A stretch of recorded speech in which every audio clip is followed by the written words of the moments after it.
De bloeduitslagen zijn binnen en de veearts die is geweest om toch even een cardiologisch. I've handled many rescue cases in my life, but nothing prepared me for this one.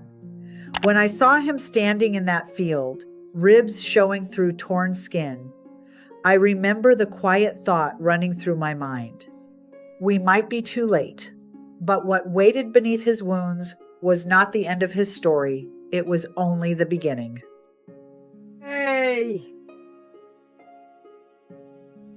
The call came from the police that afternoon. A horse, badly neglected, barely able to stand. When I arrived with the rescue team, we found him worse than described. Sores covered his body. His frame was skeletal, his coat dull and matted.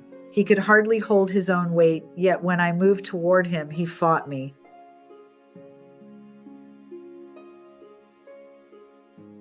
He didn't know I was there to help. All he understood was that hands had meant pain before, and his body braced for it again.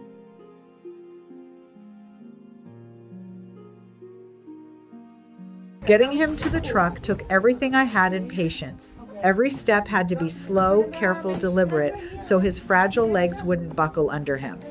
He resisted the whole way, muscles tense, eyes wide, ears pinned back.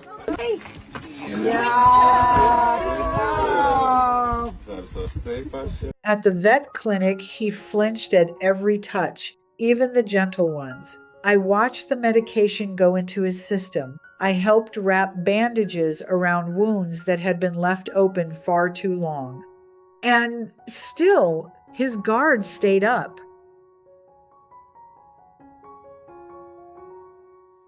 Trust does not arrive on schedule. It comes in its own time, one small moment at a time. The first shift happened quietly. I noticed he stopped pulling away when I approached with food. His ears, once flattened in fear, tilted slightly forward. He let out a slow breath, one that seemed to release something he'd been holding for a long time. It wasn't dramatic. There was no single instant where everything changed. But over the following days, his appetite returned, and with it, something else began to surface: curiosity.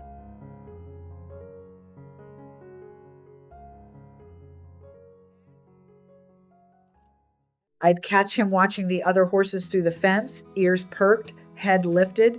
He leaned into the attention when I brushed his coat, especially when the women on our team worked with him. His body language softened. His steps grew steadier.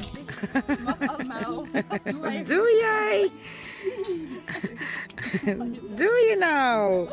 Healing rarely looks like a single victory. It looks like 100 small ones stacked quietly on top of each other. His wounds began closing, pink new skin replacing what had been raw and open.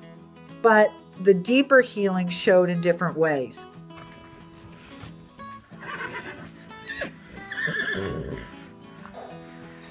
He stopped flinching at sudden movement. He started nudging me for attention instead of shrinking from it. He grew, I'll admit, a little bossy, not from anger, but from comfort. From finally feeling safe enough to have a personality again.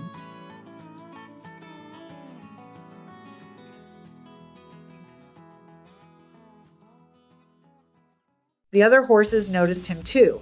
I watched them drift toward him in the pasture, standing close, grazing beside him as though he had always belonged there. Whether he'd had a herd before, I couldn't say, but he had one now, and I got to watch it happen.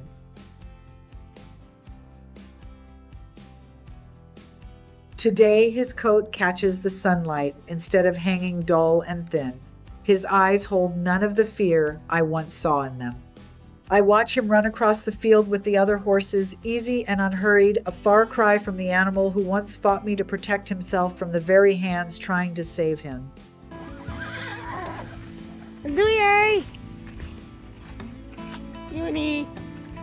Healing is rarely loud. Most of the time it looks like a slow blink, a steady breath, a body finally allowed to rest. Rescuing him changed his world completely, but watching how far he's come, I often wonder who truly rescued whom. What are your thoughts on this? Let's share a moment in the comments.